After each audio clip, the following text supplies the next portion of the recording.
버지니아하고 보스턴 칼리지 같은 경우에도 최근 훌륭한 학생들을 뽑기 위해서 Early Decision이라는 이 제도를 함께 사용하고 있는 그런 정책으로 많이 변했어요. 시카고 대학교 같은 경우에는 절대로 Early Action에 지원하면 안 되는 학교입니다. 그 원서를 낭비하는 거예요.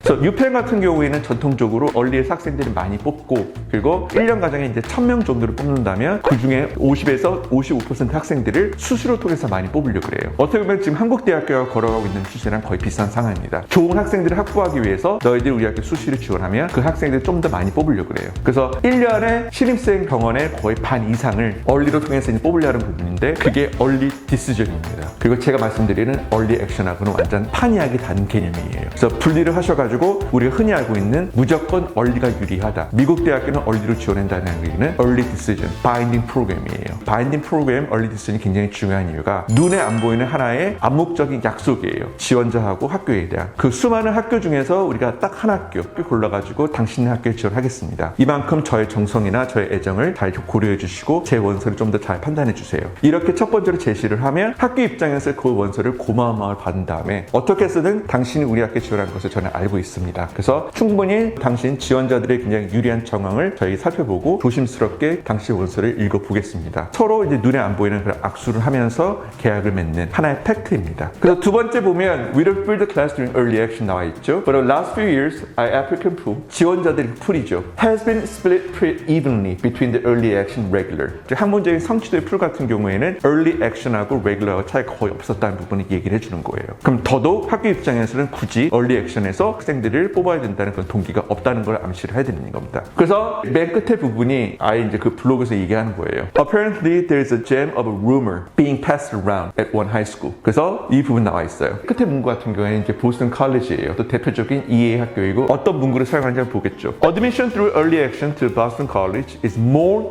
competitive compared to regular decision. 오히려 early action이 좀 더 심각하다는 부분이에요. 이건 굉장히 큰 근거입니다. 너희들 학생들이 early action을 우리 학교에 지원한다면 첫 번째, 우리는 함부로 early action 학생들을 안 뽑아. 두 번째, 뽑는다면 굉장히 더 깐깐한 기준으로 뽑을 거다. 근데 실질적으로 과거 이제 데이터를 바탕으로 얘기하면 이 문구는 맞아요. 가끔씩 보스턴 칼리지 같은 경우 early 때 예일에 붙은 학생, 유펜 붙은 학생들, 이렇게 아이빌리그에서 붙은 학생들이 early action으로 보스턴 칼리지 붙는 경우가 많이 있습니다.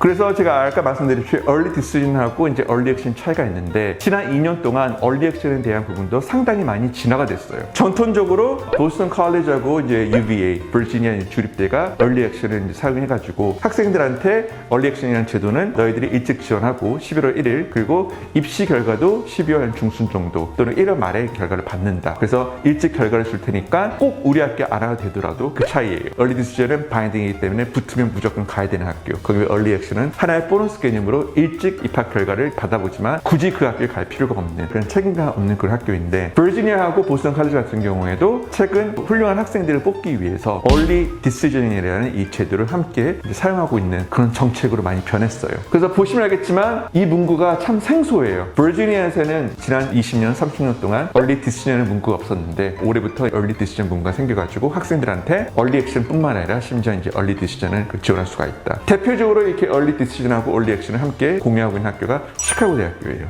그리고 제 이제 블로그를 보시면 알겠지만 시카고 대학교 같은 경우에는 절대로 Early Action에 지원하면 안 되는 학교입니다. 그 원서를 낭비하는 거예요. 시카고에 굳이 들어가고 싶으면 Early Decision 1, Early Decision 2 이 두 가지 제도로 꼭 학생들한테 지원하도록 제가 추천하고 있습니다. 여기서 문구가 많이 나와 있죠. Early Decision 같은 경우는 처음 기본적인 게 Binding Admission Program이에요. 붙으면 꼭 가야 한다는 부분. 네. 거기에 비해서 Early Action 같은 거는 Non-Binding. 붙더라도 꼭 가야 할 필요가 없는, 그리고 unrestricted, 다른 말로 쓰는 오픈이죠. 오픈 어드미션 플랜. 즉, 이 학교랑 함께 여러 학교들을 공동으로 지원할 수가 있다. 그런 이제 제도입니다. 그리고 이제 전통적으로 early action을 고집하고 있는 조지아 텍 그 학교에 대한 early action에 대한 프로그램 설명이에요. 이 학교 같은 경우는 좀 특이한 게 조지아 그 주에 있는 학생들은 10월 18일까지 지원하는 early action 프로그램이 있고요. 그리고 조지아 주가 아니라 타주나 이제 국제 학생들을 위한 early action 2 프로그램이 있어요. 네. 그래서 이 학교가 특이한 게 밑에 보시면 알겠지만 이렇게 경고성 글이 있습니다. The early action application date is non-binding. 얼리부터도 가질 필요가 없다. And the application and evaluation is the same as regular decision. 즉 정시에서 학생들 뽑는 기준이랑 똑같기 때문에 굳이 무리하게 우리 학교에 얼리 액션으로 올 필요가 없다. 근데 버지니아하고 조지아텍 같은 경우는 얼리 액션에 대한 그 메리트가 상당히 희석되는 부분이 얼리 제도에 대한 메리트는 일찍 결과를 받아가지고 레귤러 때 1월 1일에 17개, 18개 학교에 지원하는 것 대신에 얼리 액션에 이 학교가 됐기 때문에 그 리스트를 추려가지고 레귤러 디시전을 정말 가고 싶은 학교 5개, 6개를 줄이는 그런 역할이 가장 컸었는데 아쉽게도 버지니아하고 조지아텍 같은 경우에는 오히려 레귤러 디시전 1월 1일이 지난 1월 말, 2월 초에 입시 결과가 나오는 그 전반적으로 얼리에 대한 제도, 얼리에 대한 혜택을 많이 상쇄시키는 그런 결과가 나오고 있습니다. 오늘 되게 저희 얼리 액션에 대한 설명 이렇게 간단하게 제가 말씀드렸고요. 다음번에는 좀 더 구체적으로 여러 가지 케이스를 통해 가지고 얼리에 대한 제도에 대해서 구체적으로 설명해 드리겠습니다. 감사합니다.